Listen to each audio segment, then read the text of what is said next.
proves some kind of life after death for human beings, and happily the same proof is available with regard a future life for animals.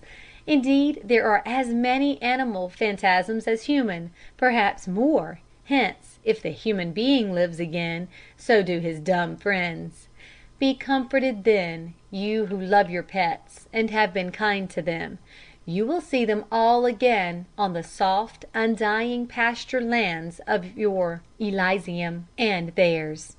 Be warned, you who have despised animals and have been cruel to them. Who knows but that, in your future life, you may be as they are now, in subjection. Elliott O'Donnell. Chapter 1. Cats. In opening this volume on animals and their associations with the unknown, I will commence with a case of hauntings in the old manor house at Oxenby.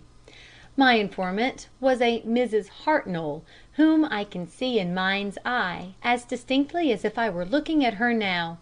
Hers was a personality that no lapse of time, nothing could efface. A personality that made itself felt on boys of all temperaments.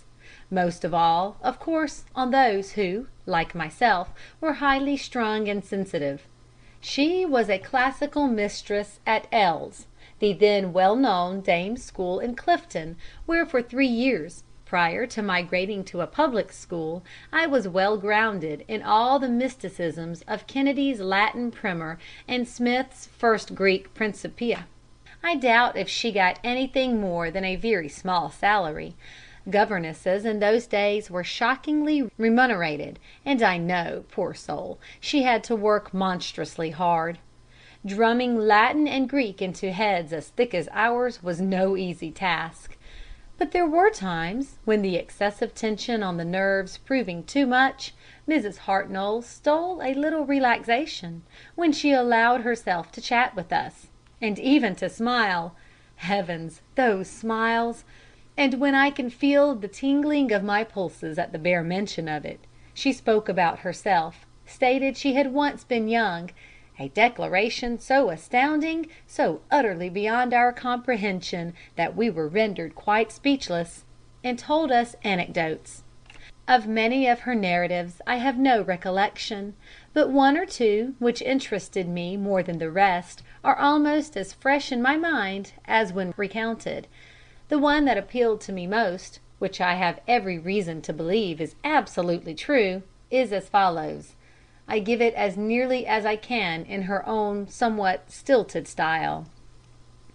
Up to the age of 19 I resided with my parents in the manor house, Oxenby. It was an old building, dating back, I believe, to the reign of Edward VI, and had originally served as residence of noble families. Built, or rather faced with split flints, and edged and buttressed with cut grey stone, it had a majestic though very gloomy appearance, and seen from afar resembled nothing so much as a huge and grotesquely decorated sarcophagus. In the centre of its frowning and menacing front was the device of a cat, constructed out of black shingles, and having white shingles for the eyes, the effect being curiously realistic, especially on moonlit nights, when anything more lifelike and sinister could scarcely have been conceived. The artist, whoever he was, had a more than human knowledge of cats. He portrayed not merely their bodies, but their souls. [Footnote: I have subsequently met several people who experienced the same phenomena in the house, which was standing a short time ago.] In style, the front of the house was somewhat castellated. Two semicircular bows, or half towers, placed at a suitable distance from each other, rose from the base to the summit of the edifice, to the height of 4 or 5 stairs, and were pierced at every floor with rows of stone mullioned windows. The flat wall between had larger windows, lighting the great hall, gallery, and upper apartments. These windows were wholly composed of stained glass, engraved with every imaginable fantastic design: imps, satyrs, dragons, witches, queer shaped trees, hands, eyes, circles, triangles, and